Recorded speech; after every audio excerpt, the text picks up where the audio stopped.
excusez-moi, je vous dis tous les jours ici que quand vous allez vous marier dans les familles des gens là, il faut vous renseigner qui est qui fait quoi. Faut toujours, quand quelqu'un te dit, ton mari te dit, voici ma cousine, voici, il faut essayer de faire des enquêtes sur les liens de parenté. Parce que vous savez que chez nous en Afrique, quand nous tous là, quand on était jeunes, on a eu les aventures, quand on avait 16 ans, 17 ans, 18 ans, 19 ans, on a eu nos petites amourettes là. Et dans certaines familles, ils ont adopté ces filles-là vraiment comme les filles. Même quand il n'y a plus rien entre que le fils allait se marier, la fille s'est mariée, ça reste que c'est ma cousine et ceci parce que vous étiez jeunes et les deux familles se connaissaient. Donc vous grandissez comme ça, chacun fait sa vie. Et on te présente aujourd'hui comme une cousine, un membre de cette famille-là. Voilà une fille qui rencontre son homme à Douala. Ils se mettent ensemble. À un moment, quand le monsieur voit que ça commence à être sérieux, il prend la fille, il va présenter à sa famille. Dans sa maison familiale, là, il y a son ex de 1900 qui vit là-bas, qui est devenue une cousine de la famille. Donc, il présente son ex là, à sa femme, à sa copine que voilà maman, voilà, voici ma cousine chérie, ma meilleure amie, quelqu'un avec qui je partage tout. Quand toi, tu viens dans une famille, ton gars te présente que voici ma cousine, ma complice, quelqu'un avec qui je partage tout. Vous savez très bien que pour m'y attraper encore ton gars, il faut que tu sois ami avec cette cousine qui partage tout avec ton gars. Ou bien. Donc, la cousine reste là. À un moment, cette fille vient vivre dans cette maison familiale avec son mec et la cousine et les autres membres de la famille. Ils ont resté là des années. Après, ils ont décidé d'émigrer au Canada. Quand le couple émigre au Canada, ils arrivent au Canada, ils commencent à travailler. Ils fondent une famille, ils ont 5 enfants. La cousine qui est restée au pays leur propose que, comme depuis vous êtes parti, je suis ici, rien ne va pour moi. Est-ce que vous pouvez me faire venir au Canada, comme ça je me cherche aussi. Comme le couple avec les économies qu'ils ont mis de côté pour leur projet, le mari propose à la dame que, chérie, on peut trouver un white ici, on baille. Comme ça là, il va marier ma cousine qui est en Afrique, elle arrive ici là. Donc, la dame accepte que dans ses économies qu'elle a gardées avec son mari, qu'on prenne 10 000 € dedans pour faire venir sa fameuse cousine qui est au pays. On dit à la cousine que quand tu arrives ici, tu vas commencer à work, tu rembourses l'argent doucement. La dame là ne sait pas que la fameuse cousine, c'est l'ex. Et que même jusqu'à maintenant, son gars finit avec ça. Donc, la cousine arrive au Canada. Elle est dans son mariage. Elle commence à rembourser l'argent un peu. Voilà Covid qui arrive. Madame Covid qui est venue ravager tout le monde arrive. Covid ravage le white avec qui elle s'est mariée. Le mari commence à aller dormir là-bas. Oui, parce que chez nous en Afrique, quand tu es endeuillé, quand tu perds ton enfant, ton mari, ta cousine, ta mère, les gens viennent t'assister. D'autres dorment chez toi, par terre, la maison du deuil. La fille, elle accepte 1 fois, 2 fois, 3 fois. Au fur et à mesure, avec le temps, elle voit que non. Le deuil est passé. Mon mari continue à aller passer plus de temps avec sa cousine. Qu'est-ce qui se passe? Et la cousine ne paye plus le reste des 10 000 €. La dame lui dit que ma chérie, mais donc là, depuis un moment, tu ne payes plus ça. Qu'est-ce qui se passe? Son mari lui dit que j'ai décidé que ma cousine ne rembourse plus la dette là. On lui demande que pourquoi. Elle dit que non, elle ne peut pas.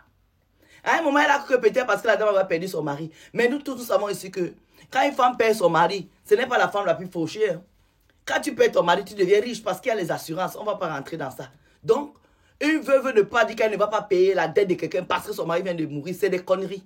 À l'instant T, dans les 1 mois, 2 mois, on peut comprendre. Mais après, quand ton mari décède, il y a beaucoup d'argent qui rentre. Dans un couple normal, vous avez compris quoi? Parce qu'il y a les assurances que le mari a cotisé que quand il part, voilà ce qu'on va donner à sa famille, voilà ce qu'on va donner à sa femme, voilà ce que ses enfants vont prendre. Bon, bref, ce n'est pas le débat.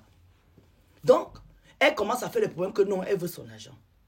En plus, son mari la délaisse pour passer plus de temps avec eux. la soi-disant veuve. C'est comme ça qu'elle appelle le pays, les deux familles. Et dans une famille, tout le monde ne peut pas vous détester dans une belle famille. Il y a toujours une ou deux personnes qui vont être avec vous.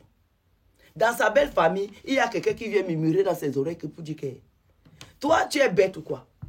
Depuis le temps que tu as pris la fille pour amener au Canada à côté de toi, tu ne savais pas que c'est la maîtresse de ton mari depuis 1900. Même quand vous étiez au Cameroun ici, là, notre frère, là, ça a toujours été Sanga. Notre frère soit avec toutes les femmes qui veulent, mais la Ngala est toujours là. C'est la Nga à vie de notre frère. C'est comme ça que la dame la pète les plombs. Elle dit à son mari que... Donc, qu'est-ce qui se passe entre ta cousine là et toi? Essaie de m'expliquer vos liens de parenté. Le monsieur est incapable de donner les liens de parenté. Donc maintenant, le mariage commence à battre de l'aile. Tout ce que la dame l'a dit dans la maison, son mari ne l'écoute plus. Ça veut dire que même les décisions qu'il doit prendre pour sa famille, pour son couple, c'est la cousine qui valide et c'est la cousine qui donne les idées. La cousine a rencontré quelqu'un d'autre. Malgré cette rencontre-là, son mari va toujours là-bas. Donc c'est une relation qu'elle ne peut plus rien faire.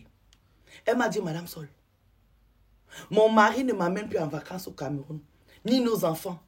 La personne que mon mari amène en vacances au Cameroun aujourd'hui, c'est sa cousine là. Qu'est-ce que je dois faire? Mon mari, je suis à la maison comme un mur. Mon mari, on ne se parle plus. Mon mari ne me touche plus. Mon mari ne s'occupe plus de nos enfants. Mon mari a délaissé sa famille. Il ne jure que sur la tête de sa cousine maintenant. Et toute sa famille le soutient, excepté quelques membres de la famille qui sont avec moi. Quand je vais me plaindre dans la famille, on me dit, ah, moi je parle beaucoup. Donc moi j'ai fait les voices pour dévoiler cette dame-ci. Parce que je ne peux pas garder mon argent que j'ai travaillé pour aller sortir une femme de la misère. Je l'amène au Canada alors que c'est ma copouse que je suis allé prendre. Si mon mari voulait faire les trucs de polygamie, il aurait pu m'expliquer. J'avais le choix. Je lui dis, est-ce que tu as affronté les deux? Elle me dit oui. Personne ne veut me parler. Personne ne me dit rien. Il me nague. Moi, je lui ai dit, maman, quand tu n'es plus bien dans une maison, là, il faut partir. Quand vous voyez un homme qui reste dans un mariage, c'est qu'il a son intérêt. Le jour où il trouve que celle qui est dehors lui apporte plus d'intérêt que toi, il va te bafouer. C'est celle qui va être dehors qui va être honorée. Vous avez compris? Un homme là, même s'il a 150 enfants avec toi, le jour où il n'a plus ses intérêts, il ne reste plus, il part. Je vous ai déjà dit que les hommes n'aiment pas avec le cœur. Les hommes, c'est les schémas, ils calculent. Quand tu n'apportes plus rien à un homme, il te laisse le matin bonheur, il ne t'avertit même pas, il part. Il te laisse. Mais quand il a ses intérêts, même quand il ne t'aime pas, il reste. Le jour où il sent que ses intérêts sont finis. Maman, le matin, il te réveille. Il t'a même dit Djaga la nuit. Le matin, il te laisse devant la porte. Parce que toute la nuit, il a essayé de regarder qui m'apporte, qui m'apporte. Si l'autre l'apporte, il va prendre. Même s'il ne l'aime pas, il va la prendre. Donc arrêtez de pleurer dans le foyer. Quand l'homme commence à vous négliger, vous laisse comme ça, c'est qu'il n'est plus de dames.